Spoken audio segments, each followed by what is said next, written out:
Episode के starting में हम देखते हैं एक बंदा घोड़ा गाड़ी चला रहा होता है और उसकी गाड़ी में एक लड़की बैठी हुई होती है और लड़का कहता है हमें ज्यादा देर नहीं लगेगी वैली ऑफ विक्ट पहुंचने में। फिर हमें पता चलता है कि अंदर जो लड़की बैठी होती है वो प्रेग्नेंट होती है और अपने पेट पर हाथ रखकर अपने बच्चे से कहती है ये इतना तंग क्यों कर रहा है।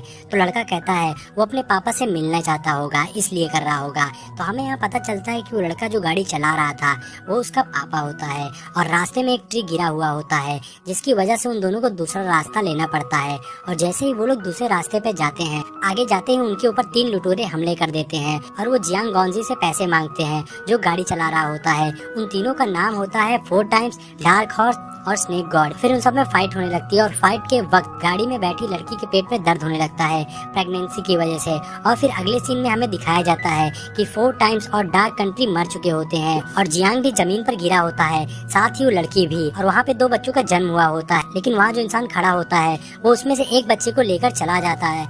फिर एक इंट्रो के बाद हमें दिखाया जाता है अंकल डू जो कि एक ब्रिज से चल के आ रहे होते हैं और एक रोप को देखकर उस पर पैर रख देते हैं जो कि एक तरीके का ट्रैप होता है और उसमें पैर रखने की वजह से काफी सारी एरोज और भाले निकलते हैं लेकिन अंकल सबको डॉज कर देते हैं। और हमें वहाँ एक बच्चा दिखाई देता है जो कि लाशों के बीच में छुपने की कोशिश कर रहा होता है और इस चालाकी का यूज करके अंकल के पैर पर स्वॉर्ड से अटैक करने की कोशिश करता है बट अंकल उसे भी डॉज कर लेते हैं और उस बच्चे को उठाकर पानी में फेंक देते हैं। जहाँ से बाहर आने के बाद अंकल उससे पूछते हैं तुम कितने टाइम से छुपे हुए हो। तो वो कहता है कि कई दिनों और रातों से, और मैंने वही किया जो आपने बोला था कि अपने आप को डेड कंसीडर करो और फिर एनिमी को मारो। फिर बच्चा अंकल से सेकंड चांस मांगता है बट अंकल उस लड़के को गेट पर फेंक देते हैं और कहते हैं कोई एनिमी तुम्हें सेकंड चांस नहीं देगा। तो बच्चा जब गेट के पीछे देखता है तो वहाँ पर एक जंगली सुअर होता है और अपनी स्वॉर्ड भी उस गेट पर फेंकते हैं। इसका मतलब वो चाहते थे कि जाओ उस सुअर को मारो बट वो लड़का डर रहा होता है। वो कहता है अंकल आप फिश खाओगे या फिर पोर्क खाओगे, मैं ले आता हूँ। लेकिन अंकल उस लड़के को पकड़ के उस सुअर वाले रूम में फेंक देते हैं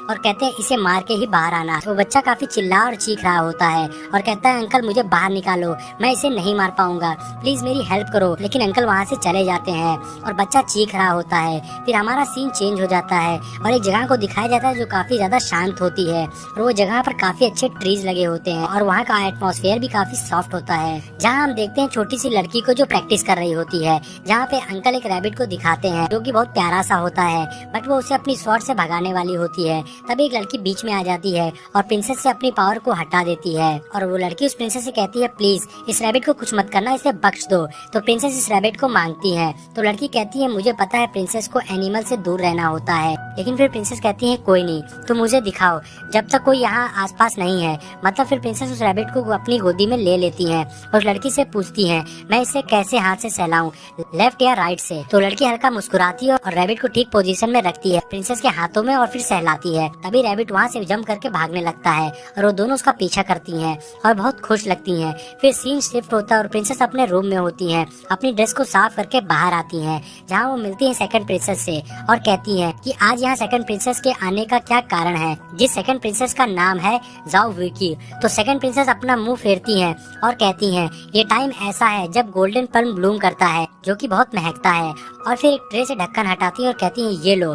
फिर प्रिंसेस कहती है ये क्या है। अब सेकंड प्रिंसेस कहती है ये प्रिंसेस का फेवरेट फूड है। तो प्रिंसेस सेकंड प्रिंसेस को थैंक यू बोल के उस फूड को खाना शुरू कर देती हैं जो काफी ज्यादा तेजी से खा रही होती हैं। तभी पीछे से एक आवाज आती है कि क्या ये मीट डिलीशियस है।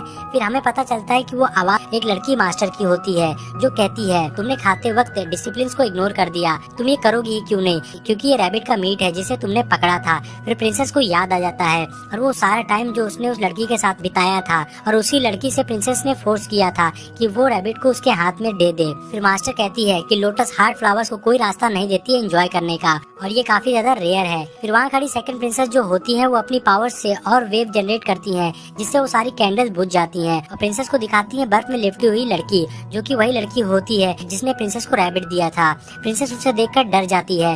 मास्टर वहाँ कहती है कि इस ब्यूटीफुल यानी वो लड़की जो बर्फ में है उसके लिए यांशी गाना बजाएंगे। फिर हम देखते हैं सेकंड प्रिंसेस को जो फ्लूट प्ले करने लगती है। फिर वही प्रिंसेस कोशिश करती है कि उस मीट को निगलने की। मास्टर ये देखकर कहती है ये मीट टेस्टी नहीं है क्या, और कहती हैं कि तुम्हें रैबिट के साथ खेलना पसंद है। अच्छा तो बताओ प्ले बॉयज डोर का क्या रूल्स है। तो प्रिंसेस उसके रूल्स को बताती हैं। तो मास्टर कहती हैं तुमने रूल तोड़ा और तुमने भी सही गलत बताने की जगह उसका साथ दिया। और इसी के साथ ये एपिसोड यहीं पर एंड हो जाता है। दोस्तों इस सीरीज का नेक्स्ट एपिसोड जल्द ही हमारे चैनल पर आ जाएगा, तो हमारे चैनल को सब्सक्राइब कर लीजिए और बेल नोटिफिकेशन को भी ऑन कर लीजिए ताकि आपको हमारे चैनल की अपडेट्स मिलती रहें।